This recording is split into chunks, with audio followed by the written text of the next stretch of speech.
বিসমিল্লাহির রহমানির রহিম আলহামদুলিল্লাহ বাসসালাতু ওয়াসসালামু আলা রাসূলিল্লাহ আম্মা বা'দু।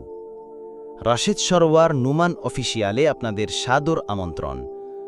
প্রতিদিন নিয়মিত কোরআন হাদিস ভিত্তিক দিক নির্দেশনা পেতে আমাদের সাথে থাকুন। ধন্যবাদ।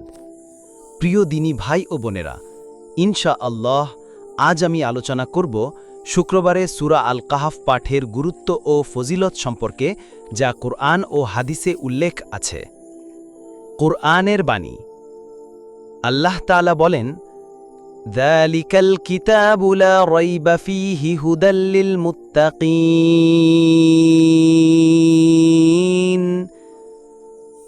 এ কিতাবে কোনো সন্দেহ নেই, এটি মুত্তাকিদের জন্য হিদায়ত। সূরা আল বাকারাহ 2। কুরআনের প্রতিটি সূরাই হিদায়তের উৎস, তবে রাসূল সাল্লাল্লাহু আলাইহি ওয়াসাল্লাম বিশেষভাবে সূরা কাহফকে শুক্রবারে পাঠের জন্য সুপারিশ করেছেন। হাদিসের বাণী। রাসূলুল্লাহ সাল্লাল্লাহু আলাইহি ওয়াসাল্লাম বলেছেন, মান ক্বারাআ সূরাতাল কাহফি ইয়াউমাল জুমআতি আদাআ লাহু মিনান নূরি মা বাইনাহু ওয়া বাইনাল জুমআতাইনি। যে ব্যক্তি শুক্রবার সূরা আল কাহফ পাঠ করবে, তার জন্য এক জুমা থেকে পরের জুমা পর্যন্ত নূর আলোকিত থাকবে। আরেক হাদিসে এসেছে, মান হাফিযা আশরা আয়াতিন মিন আউয়ালি সূরাতিল কাহফি উসিমা মিনাদ দাজ্জালি। যে ব্যক্তি সূরা কাহফের প্রথম 10 আয়াত মুখস্থ রাখবে, তাকে দাজ্জালের ফিতনা থেকে রক্ষা করা হবে। উপসংহার।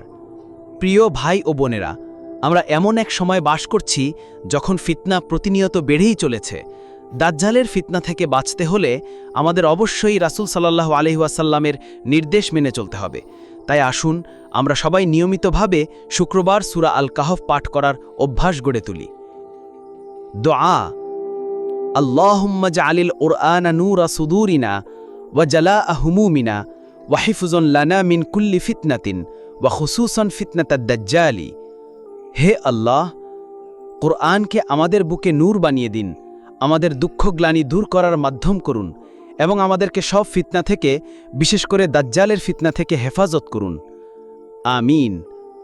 ওয়াল্লাহু ওয়ালিয়্যুত তাওফীক। ওয়াসসালামু আলাইকুম ওয়া রাহমাতুল্লাহ।